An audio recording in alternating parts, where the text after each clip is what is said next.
Philippe Herlin, vous êtes docteur en économie, économiste. Vous êtes l'auteur pour contribuable associé d'une étude qui vient de paraître, qui s'intitule 50 milliards d'euros d'économies sur le budget 2018, c'est possible. Merci d'être avec nous. Philippe Herlin, hier mercredi, le gouvernement a annoncé son budget 2018. Comment réagissez-vous à ces mesures présentées par le gouvernement? On peut commencer par les bonnes nouvelles, parce qu'il y a quand même 10 milliards de baisse d'impôts. Donc on ne va quand même pas se plaindre. 6 pour les ménages, 4 pour les entreprises.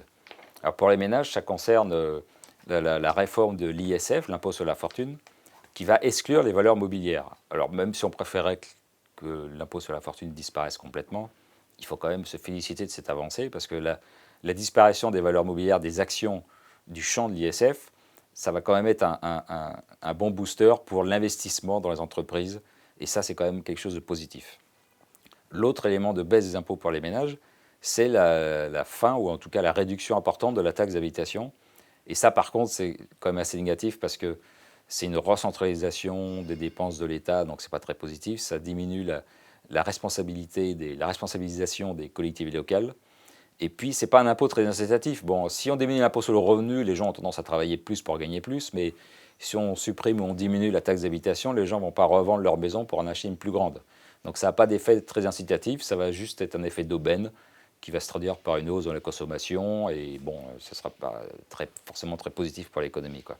Et puis l'autre baisse d'impôt concernant les entreprises, de montant de 4 milliards, c'est une baisse de l'impôt sur les sociétés, l'impôt sur les bénéfices. Et ça, c'est une bonne chose aussi, parce que c'est incitatif et ça peut renforcer la capacité des entreprises françaises à investir, quoi. Venons-en au budget. Alors on entend depuis hier, notamment Gérard Darmanin et Bruno Le Maire s'exprimer sur la question. Et on entend de partout que ce budget est fabuleux, qu'il y a des économies budgétaires considérables, qu'on réduit considérablement les dépenses publiques à hauteur de 15 milliards. Quel est votre sentiment là-dessus? Alors ça, il faut dénoncer cette magouille. C'est vrai que le chiffre de 15 milliards d'économies circule dans les médias. Il faut savoir que ce chiffre est faux. En valeur absolue, les dépenses de l'État ne baissent pas. Elles-mêmes, elles augmentent de quelques milliards. Alors comment le ministre du budget... 7 milliards précisément. Voilà. Alors comment le ministre, comment la communication gouvernementale arrive à sortir ce chiffre de 15 milliards? C'est qu'en fait, les dépenses augmentent moins vite que prévu. Et en fait, le calcul se fait par rapport au PIB, c'est-à-dire c'est un rapport en fait. Et comme le PIB devrait augmenter de 1,7% sur l'année 2018 selon les prévisions de l'INSEE, ce qui est un chiffre plutôt bon par rapport aux années précédentes, eh bien ça permet de dire que globalement le rapport dépenses publiques sur PIB diminue. Il diminue de 15 milliards, mais ça veut seulement dire, il faut bien que les choses soient claires là-dessus, c'est-à-dire que les dépenses augmentent un peu moins vite que prévu, mais ce n'est pas du tout 15 milliards d'économies, quoi. Voilà. Donc il faut dénoncer cette communication un peu fallacieuse pour dire que malheureusement, et comme c'est le cas depuis 1974, dernier budget à l'équilibre en France, les dépenses publiques ne cessent d'augmenter et le déficit de l'État ne cesse d'augmenter. Il va d'ailleurs augmenter de quelques milliards pour 2018. Voilà. Quant à ces effets d'annonce, c'est pas la première fois qu'on nous fait le coup. Je crois que l'année dernière, déjà, sous oui, voilà, ça c'est une idée. Valls, on y a vu droit. C'est une présentation des choses qui a été inventée, on va dire, sous le précédent quinquennat. Mais je vois que là, on continue avec ça. Donc voilà, c'est pas très honnête, quoi. Dans votre étude pour contribuables associés, 50 milliards d'euros d'économies sur le budget 2018, c'est possible. Vous introduisez votre propos en parlant d'urgence à agir. Et vous dites le vrai chiffre du déficit est abyssal. Alors, 3 chiffres. En 2016, ce déficit budgétaire était de 69 milliards. En 2017, cette année, il est de 76. Et donc, il est prévu pour 2018 un déficit budgétaire de 83 milliards d'euros. Vous disiez donc le vrai chiffre du déficit est abyssal, du déficit est abyssal. Il est d'année en année de plus en plus abyssal. Oui, parce que là aussi, il y a un effet de communication dont il faut vraiment se départir. C'est qu'on parle toujours de déficit par rapport au PIB. Mais le PIB, ce ne sont pas les recettes de l'État. Le PIB, c'est la valeur ajoutée créée par les entreprises dans une année et qui sert ensuite à payer les salaires des salariés, à rémunérer les actionnaires et puis à payer des impôts aussi. Donc, quand on compare un budget, il faut comparer les dépenses et les recettes, ce que fait un ménage ou ce que fait une entreprise. Bon. Et quand on regarde de ce point de vue-là, on constate que les différences entre les dépenses et les recettes de l'État sont de l'ordre de 20% depuis plusieurs années. Donc imaginez un ménage ou une entreprise dont les dépenses excèdent les recettes de l'ordre de 20%, c'est une situation qui est qualifiée de catastrophique, à juste titre. En général, ça ne peut pas durer très longtemps. Et vous le dites très bien dans cette étude, vous chiffrez même ce ratio déficit-recette de 30,5% pour 2016. Voilà, alors là, en plus, 20%, c'est une tendance moyenne sur la longue durée. C'est-à-dire, en gros, 3% de déficit du PIB, c'est à peu près ça. Mais là, sur ces dernières années, avec la dégradation des comptes, voilà, c'est même 30%. Mais il faut savoir c'est de cette façon-là qu'il faut lire le budget. Donc même si on arrive à passer, parce que c'est prévu pour le budget 2018, même si on arrive à passer en dessous les 3%, les fameux 3% du PIB de déficit, ça correspondra quand même encore à une différence entre les recettes et les dépenses extrêmement important, qui montre que c'est un budget qui n'est pas viable. Quand un ménage ou une entreprise a une différence de 20% ou plus, 20 ou 30% de différence entre les dépenses et les recettes, ça veut dire que la situation n'est pas du tout viable et qu'il faut faire des réformes. Donc, mais là, on a l'impression qu'une fois qu'on sera en dessous les 3%, c'est bon, on est tranquille, on n'a plus d'efforts à faire. Non, il faudra continuer les efforts parce que pendant ce temps-là, la dette augmente et dans les années qui viennent, les taux d'intérêt risquent d'augmenter et donc ça fera peser une charge extrêmement lourde sur le budget. Alors, donc, vous l'avez très bien expliqué, il y a une entourloupe quant à cette diminution des dépenses publiques de la part du gouvernement, qui annonce 50 milliards d'euros de réduction des dépenses publiques sur le budget de l'État. Vous, dans cette revue, donc cette nouvelle revue qui paraît pour contribuables associés, 50 milliards d'euros d'économies sur le budget 2018, c'est possible. Je la présente à l'antenne. Voilà. Donc, que vous pouvez commander auprès de contribuables associés, au prix de 8 euros, frais de port gratuits. Philippe Arlin, donc, vous chiffrez la possibilité de diminuer les dépenses publiques dès cette année à 50 milliards d'euros. Donc des propositions concrètes et qui vont beaucoup plus loin que ce qui n'est dit habituellement de la part de nos dirigeants. Alors expliquez-nous quel avait été votre travail en la matière, quelle analyse avez-vous faite, comment êtes-vous arrivé à ce total de 50 milliards d'euros de dépenses publiques? Alors le travail que j'ai fait pour ces études, je suis parti de ce qu'on appelle les bleus et les jaunes. Les bleus et les jaunes sont des documents budgétaires qui sont diffusés auprès des députés, des sénateurs, mais qui sont tout à fait accessibles sur Internet. Et je donne toutes les références nécessaires pour nos lecteurs qui voudraient aller plus loin. C'est les documents budgétaires les plus précis dont on peut disposer. Alors, on pourrait avoir plus d'informations, mais ça offre déjà énormément d'informations pour vraiment voir dans le détail les dépenses publiques. Et donc j'ai repris tous ces bleus et ces jaunes, ces documents budgétaires, et pour évaluer les économies qu'on pouvait faire. Et ce travail, à ma connaissance, ça n'avait jamais été fait, quoi, voilà, parce que ça représente une masse de documents assez importante. Donc, quelque part, vous avez fait un travail que n'a pas opéré l'administration en la matière. Voilà, enfin l'administration, je dirais, c'est surtout les députés et leurs attachés parlementaires qui doivent faire ce travail, mais manifestement, ils n'ont pas l'air très dynamiques sur ce terrain-là, quoi, voilà. Donc 50 milliards d'économies en 2018 sur le budget de l'État, c'est possible. Et vous listez comme ça une dizaine de thèmes, de missions de l'État qu'on peut réduire. Alors quelles sont les plus importantes sources d'économies réalisables? Le plus important, c'est les APL.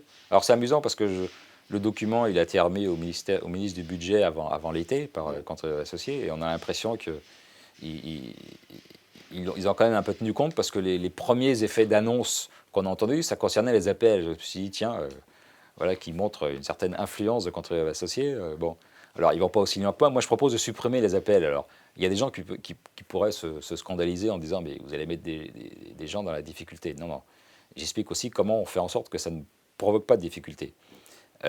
Parce que si on fait des APL, c'est parce que le logement en France est cher, beaucoup plus qu'en Allemagne, en Italie, en Espagne, pour des employés ou des cadres qui chercheraient à se loger à Paris ou même en France. Et donc, ce que j'explique, c'est qu'il faut libéraliser le marché de la location qui actuellement est très contraint. Notamment, il y a un déséquilibre entre le propriétaire et le locataire. C'est-à-dire, si un locataire indélicat ou malhonnête se met à refuser de payer son loyer, eh bien, il faut savoir qu'un propriétaire enclenchera une action en justice, mais que ça prendra 1 an dans le meilleur des cas. Dans le meilleur des cas. 1 an pendant lequel il ne touchera pas le loyer. Et donc, s'il a lui-même emprunté pour s'acheter ce studio ou cet appartement, il va se retrouver en grande difficulté. Et ça, on sait que ça dissuade énormément de gens de louer des appartements. On estime à un peu plus de 2 millions le nombre de logements vides en France, et notamment 1 million en Île-de-France et en PACA, qui sont des régions tendues. C'est-à-dire, ces appartements-là, s'ils étaient mis sur le marché, ils trouveraient immédiatement des clients. Donc il faut vraiment se poser la question, mais pourquoi ces propriétaires se privent de revenus? Bon, c'est parce que c'est extrêmement difficile de chasser un locataire ballonnette. Et donc moi je propose qu'on rétablisse un vrai équilibre, et que donc, les gens qui ne payent pas soient effectivement expulsés d'un délai plus court, et qu'on puisse de cette façon rassurer les gens qui possèdent un appartement, et que ça provoque une mise sur le marché de plusieurs centaines de milliers de logements, ce qui ferait baisser les prix. Et ça profiterait à tout le monde, à ceux qui touchent les APL, mais aussi à ceux qui ne touchent pas les APL. Et puis aussi, ce que je veux dire aussi par rapport aux APL, c'est il faut aussi changer de paradigme. Ce n'est pas le logement qu'il faut aider, ce sont les personnes. Parce que si on fait une aide de logement généralisée avec des règles très simples, ce qui se passe, c'est quoi? C'est que les propriétaires en tiennent compte et ils augmentent le loyer en conséquence. Et ça a déjà été dénoncé par la Cour des comptes, d'ailleurs. Et donc, en fait, l'essentiel des 15 milliards d'APL termine dans la poche des propriétaires, ce qui n'est pas vraiment l'objectif, quoi. Alors que il faut plutôt aider des personnes. Alors, je sais bien qu'il y a des publics en difficulté, par exemple des mères célibataires qui ont des revenus faibles ou qui sont au chômage. Bon, elles bénéficient déjà d'aide, pourquoi pas l'augmenter? Il y a aussi des gens qui peuvent se trouver sans ressources. Il y a 1,4 milliard qui est prévu pour l'hébergement d'urgence. Moi, je dis pourquoi pas augmenter aussi ce poste-là. Mais le fait de faire une aide généralisée au logement, ça ne génère que des effets pervers qui se traduisent par une hausse des loyers. Donc, en changeant de paradigme, en changeant complètement de façon d'agir et en encourageant les propriétaires à louer, on peut vraiment faire baisser les prix et en même temps supprimer les APL et faire une économie très importante très rapidement. Que vous chiffrez à 15 milliards d'euros. Voilà. Autre économie importante, c'est sur les transferts financiers de l'État aux collectivités territoriales, que vous chiffrez à 7 milliards d'euros. Il est possible de faire 7 milliards d'euros sur ce poste. Oui, parce que les collectivités locales ont exposé leur budget depuis la décentralisation. Il faut même remonter à 1981. Et il y a une accumulation de strates, et même tout ce qui est comité de communes, qui à l'origine devait être prévu pour rassembler les moyens et faire des économies d'échelle, ça n'a pas du tout eu lieu. Elles ont embauché en plus, et donc on a accumulé comme ça les embauches de fonctionnaires, les dépenses budgétaires. Et donc là, il faut vraiment inverser la tendance, et il y a vraiment beaucoup d'économies à faire, quoi. Maintenant, ça ne va pas faire plaisir aux élus locaux, mais il y a des économies à faire importantes. Et d'ailleurs, quand on regarde les dépenses, ça c'est aussi une chose qui est indiquée d'ailleurs dans les documents budgétaires, qui cite une étude de l'OCDE, qui montre que les collectivités locales en Allemagne, en Italie, en Angleterre, elles dépensent de l'argent surtout pour l'éducation, le développement économique. Donc on peut se dire à la limite des dépenses qui peuvent être intéressantes et peuvent générer de la croissance. Alors qu'en France, elles dépensent surtout l'argent pour les équipements collectifs, pour le logement et pour les associations, c'est-à-dire des dépenses clientélistes, quoi. Donc ça veut dire qu'on peut réellement diminuer ces dépenses, parce que c'est des dépenses, voilà, c'est des dépenses électorales en gros. Voilà, c'est-à-dire qu'on fait un peu on construit des équipements collectifs avant les élections, et puis une fois qu'on est réélu, on augmente les impôts pour payer les dépenses, et on est dans cette logique-là en France, quoi. Voilà. Donc il faut vraiment changer de paradigme là aussi. Autre poste de réduction des dépenses, les régimes sociaux et de retraite. Donc en gros les régimes spéciaux, c'est Oui, bien ça? oui, ça c'est vraiment une question de principe. Il n'y a pas de raison que les Français, à travers leurs impôts, payent une retraite privilégiée, une surretraite, une surretraite c'est le terme que vous employez, aux salariés de la SNCF et de la RATP, quoi. Bon, les retraites, ça doit être géré par un système des retraites, point à la ligne. Il n'y a pas de raison que le budget de l'État intervienne. Pourquoi pas payer une surretraite aux boulangers ou je ne sais quelle profession? Bon, voilà. Donc, ce que je propose, c'est que ces dépenses-là soient supprimées et que le régime des retraites des cheminots soit réintégré dans la SNCF. Donc, évidemment, ça va, dans un premier temps, alourdir le déficit de la SNCF, mais ça obligera aussi l'entreprise à modifier les avantages et le système, c'est-à-dire soit augmenter les cotisations, soit diminuer les avantages, soit un mix des deux. Mais bon, les cheminots devront partir quelques années plus tard en retraite, de façon à équilibrer, à tenter d'équilibrer leur régime. Idem pour les RATP, mais voilà. Mais ça, c'est une question de principe, vraiment. Les Français n'ont pas à payer une surretraite pour une profession déterminée, quoi. Voilà, il n'y a aucune raison. Donc, Et ça permet au passage de faire des économies importantes, quoi. Que vous chiffrez à 5 milliards d'euros. Autre poste d'économie, la lutte contre le changement climatique, l'aide à l'emploi. Alors on va pas rentrer dans tous ces postes de dépenses. Je laisse à nos lecteurs la joie de découvrir cette étude et comment Philippe Perlin arrive à parvenir à ces milliards d'économies plus précisément. Autre poste, la politique de la ville, moins 3,1 milliards d'euros. Oui, ça c'est un dossier que je suis beaucoup contribué à Oui, associer. tout à fait. Il y a vraiment des économies importantes à faire parce que il y a beaucoup de quartiers, on arrose d'argent pour éviter les émeutes en fait, quoi. Donc là aussi, il faut changer de paradigme. On achète de la paix sociale. On achète de la paix sociale, voilà, en subventionnant des emplois bidons, des associations bidons. Il y a régulièrement des scandales qui sortent. Bon. Et là aussi, il faut changer de paradigme. Il n'y a pas de raison que ces quartiers bénéficient de telle somme d'argent, alors que par ailleurs, il y a plein de quartiers ruraux en France qui sont plutôt à l'abandon. Mais comme ils ne brûlent pas de voiture, on ne s'intéresse pas, quoi, voilà. L'aide publique au développement, et c'est un grand gisement d'économie budgétaire également. Oui, ça aussi, c'est une remise en cause fondamentale que je fais, parce qu'on constate que l'aide au développement ne sert à rien. Le continent qui a bénéficié le plus d'aide au développement, c'est l'Afrique. C'est le continent le plus en retard. Bon. L'aide au développement, comme je reprends une formule, c'est prendre l'argent aux pauvres des pays riches pour les donner aux riches des pays pauvres, quoi. C'est assez proche de la corruption. Moi, j'explique que la seule façon de faire du développement économique dans les pays émergents, c'est que ces pays garantissent les droits de propriété, la liberté du commerce. Voilà. Parce que sinon, ça ne sert à rien. Si ces droits-là ne sont pas garantis, si ces droits de base ne sont pas garantis, il n'y a aucune chance qu'il y ait un développement économique. Donc ce qu'il faut, c'est s'assurer que ces droits-là soient mis en place, et ensuite il peut y avoir un développement, et dans le cadre d'échanges économiques, ces pays-là se développeront. Mais le fait de déverser de l'argent, ça ne sert à rien. Donc c'est vraiment un poste qu'on peut supprimer. Politique de l'immigration, moins 2,3 milliards d'euros de réduction des dépenses. Oui, alors c'est un chiffre qui peut paraître faible, mais je me suis basé sur les chiffres, les documents budgétaires.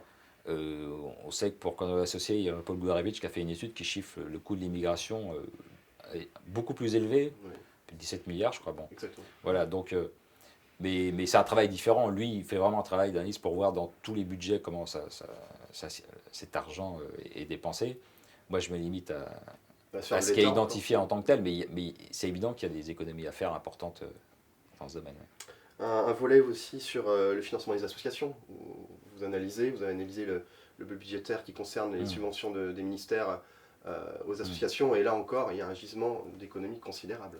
Oui, considérable, parce que déjà, je trouve effarant que l'État s'occupe de verser des subventions qui sont souvent de quelques milliers d'euros. C'est-à-dire qu'on mobilise des fonctionnaires qui sont quand même bien formés et plutôt bien payés au ministère des Finances à Bercy pour gérer des associations de quelques milliers d'euros. Ça me semble complètement aberrant. Ça doit être fait au niveau des collectivités locales qui prennent leurs responsabilités par rapport aux électeurs. Voilà. Mais ce n'est pas à l'État de gérer ça, quoi. Donc, déjà rien que ça, on devrait mettre une somme minimale en dessous de laquelle l'État ne devrait pas s'occuper et ça doit être délégué au niveau local. Après, que l'État gère un certain nombre de grandes subventions pour le musée du Louvre ou l'Orchestre de Paris, ça peut tout à fait se comprendre, parce que c'est des missions d'intérêt national, donc ça peut se comprendre, mais voilà, mais il faut se limiter. Et puis même parmi ces grosses subventions, j'en ai identifié plusieurs qui sont tout à fait scandaleuses, et notamment par exemple, justement à propos des fonctionnaires de Bercy, qui bénéficient déjà de conditions salariales assez enviables. On finance en plus des associations qui leur offrent des vacances, etc. Bon, alors que ce n'est pas les plus à plaindre dans ce domaine. Donc là, il y a des économies à faire tout à fait importantes, quoi. Voilà. C'est des associations pardon, qui ont des noms très sympathiques. Hein. Il y a EPAF, ALPAF. Donc EPAF, c'est l'association éducation plein air finance, qui paye des vacances aux fonctionnaires. L'ALPAF, qui s'occupe du logement, etc., etc. Et ça, c'est pas su par les Français, par les gens. C'est pas su du tout. Hein. Philippe Perlin, vous parlez beaucoup d'un changement de paradigme. Avant de venir sur ce point-là, j'aimerais que vous nous expliquiez quel serait concrètement le résultat de ces réductions des dépenses publiques, de ces 50 milliards de réduction de dépenses publiques, sur la vie quotidienne des Français. Oui, parce que 50 milliards d'économies, il y a beaucoup de gens qui disent, notamment ceux qui défendent les dépenses publiques, on dit, ah, mais c'est de l'argent qui va disparaître, ça va provoquer un effondrement de l'activité. Moi, je dis non, les 50 milliards d'économies, ce n'est pas de l'argent qui disparaît. C'est les entreprises et les ménages qui auront plus d'argent dans leur poche. Bon. Et moi, je pars du principe que l'argent dépensé par des ménages ou des entreprises l'est beaucoup plus efficacement que par l'État ou les collectivités locales. Donc ces 50 milliards d'économies, en fait, ça va générer de la croissance économique. Alors 50 milliards d'économies, après comment on les répartit? Une partie pour réduire le déficit, et puis une partie sous forme de baisse d'impôts, mais plus importante que ce que prévoit le budget 2018, qui, je rappelle, ne prévoit que 10 milliards de baisse d'impôts. Là, on pourrait, par exemple, en consacrer 10 pour la réduction du déficit, et puis 40 pour les baisses d'impôts. Là, c'est ça, un vrai coup de fouet pour l'économie, quoi, et qui pourrait vraiment générer de la croissance. Et puis l'objectif, parce que là, je me suis consacré sur le budget 2018, l'objectif aussi, c'est d'expliquer aux Français que des réformes sont payantes, et ça va encourager ensuite les autres réformes qu'il faudra faire, parce qu'il faudra aussi réformer les retraites, la sécurité sociale, bon, qui sont des chantiers, voilà, des réformes structurelles qui prendront plus de temps à générer des fruits. Mais le fait de faire tout de suite, dès le premier budget, des baisses d'impôts importantes, ça rendra les réformes structurelles encore plus populaires auprès des Français. Ça leur expliquera que tout le monde a à y gagner. Et ça ne pourra que faciliter ensuite tout ce travail de fond qu'il faudra faire sur les années qui suivent.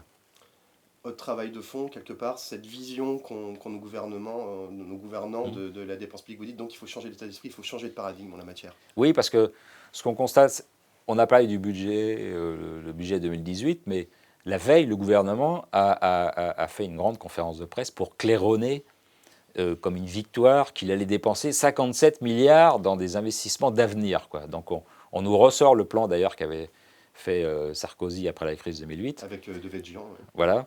Et donc là, 57 milliards qui vont être mis alors, dans l'isolation thermique, dans la formation. Alors comme si on dépasse déjà 15 milliards par an dans la formation, on sait que c'est très mal dépensé, mais plutôt que de réformer ça, on va encore remettre plusieurs milliards dans le circuit, un circuit dont on sait qu'il y a plein de fuites partout. Bon, c'est complètement aberrant. Et puis on va mettre 9 milliards dans la numérisation de l'administration, c'est-à-dire que les administrations publiques qui consomment déjà des sommes délirantes, elles n'en ont pas assez pour s'informatiser et pour faciliter, pour faire cette numérisation. Il faut encore leur mettre 9 milliards dans... Enfin, c'est complètement aberrant, quoi. Et on reste dans une logique de dépenses publiques en pensant que ces 57 milliards vont générer de l'emploi, etc. Alors qu'en fait, c'est de l'argent qui va passer dans la tuyauterie, qui va être perdu, qui va aussi générer du capitalisme de connivence, parce qu'il y a quelques sociétés, des grosses sociétés proches de l'État qui vont pouvoir aussi récupérer une partie de cette manne, mais ça ne va pas générer de la croissance économique. Et ce qui est regrettable dans ces annonces, c'est qu'on reste dans une logique de dépenses publiques en croyant que c'est ça qui va nous sortir de la crise, alors qu'il faudrait faire porter l'effort sur la baisse des dépenses publiques et la baisse des impôts en faveur des ménages et des entreprises. Donc c'est vraiment dommage, et on aurait pu s'attendre avec le nouveau président de la République à vraiment peut-être un changement de paradigme, mais malheureusement il n'a pas eu lieu ou pas encore eu lieu, quoi. Voilà. 50 milliards d'euros d'économies sur le budget 2018, c'est possible. Nouvelle étude de contribuables associés par Philippe Perlin, docteur en économie et économiste. Merci beaucoup Philippe Perlin.